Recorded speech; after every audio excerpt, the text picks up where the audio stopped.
Kahit masakit ang likod, walang tigil sa pagmimina ng ginto si nanay. Binigyan ng 20,000 ni Pugong Biyahero. Sa latest vlog ni Sir Paul, meron silang nakitang matandang babae sa may ilog na nagmimina ng ginto. Napagdesisyon ng grupo ni Sir Paul na huminto at kausapin ito, dahil nagbibilad ito sa matinding sikat ng araw para lang magmina. Naawa sila Sir Paul dahil sa sobrang tanda na nito, nasa tansa niya ay 60 mahigit na taong gulang na. Umuwi muna saglit ang matanda para kumain at magpahinga na siya namang sinabayan ni Sir Paul para makausap ito. Bago siya kinausap ni Sir Paul, hinayaan muna siya na kumain, kanin lamang at ulam na patis ang kinain ng matanda. Pagkatapos kumain ay kinausap ni Sir Paul ang matanda.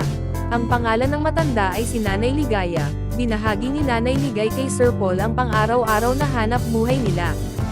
Sinabi ni Nanay Ligaya na may mga araw talagang hindi sila kakain. Kasi kung wala silang namiminang ginto ay wala din silang kikitain na pambili ng pagkain. Kwinento din ni Nanay Ligaya kay Sir Paul, mga kapibi, ang kanyang pagdadalamati sa dahilang sunod-sunod ang pagpanaw ng kanyang mga mahal sa buhay. Sa loob ng 4 na magkasunod na taon ay 4 din silang nawala.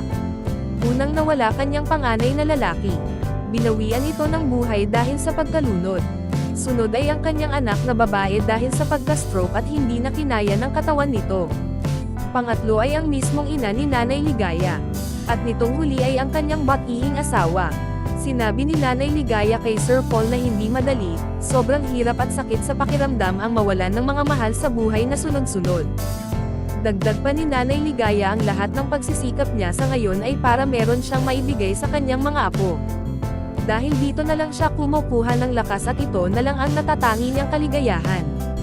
Sabi ni Nanay Ligaya na palagi siyang nagdarasal sa may kapal na bigyan ng malulusog at malalakas na katawan ang kanyang mga apo. Dahil kung sakasakali mang may mawala pa, gusto niyang siya na ang mauna. Sa dahilang pag-apo pa niya ang mawala, hindi na niya ito kakayanin pa. Tinanong siya ni Sir Paul sa tagal niyang nagmimina ng ginto kung may nagbago ba sa kanilang pamumuhay. Sumagot si Nanay Ligaya na mula pagkabata niya hanggang sa kasalukuyan ay wala pa ring nagbago sa kanyang pamumuhay.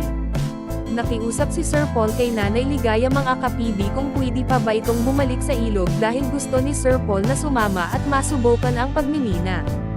Para malaman niya kung paano ito gawin.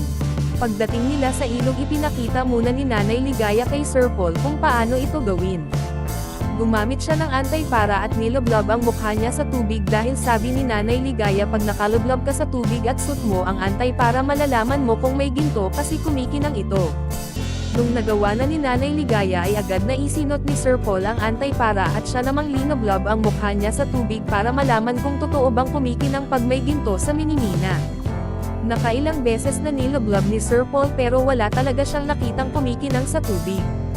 Pero sabi ni Nanay Ligaya ay meron daw talaga. Sabi naman ni Sir Paul, baka sanayan lang daw talaga ang pagmimina. Agad naman nilang sinala ang mga nakuha ni Nanay Ligaya para makita kung may gintong namina.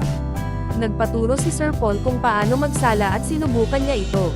Natawa na lang si Sir Paul kasi kahit anong gawin ay hindi talaga siya marunong.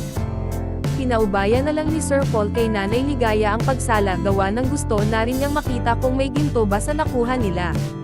Sa dami ng buhangin na kanilang sinala ay sobrang konti lang yung ginto na halos hindi na makita sa liit nito.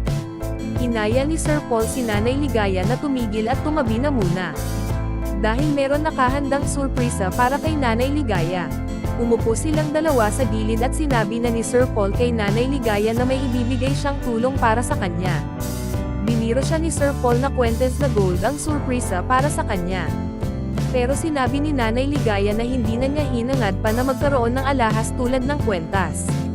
Ang tanging gusto lang niya ay makakain sila ng 3 beses sa isang araw at makapagkape ay sapat na.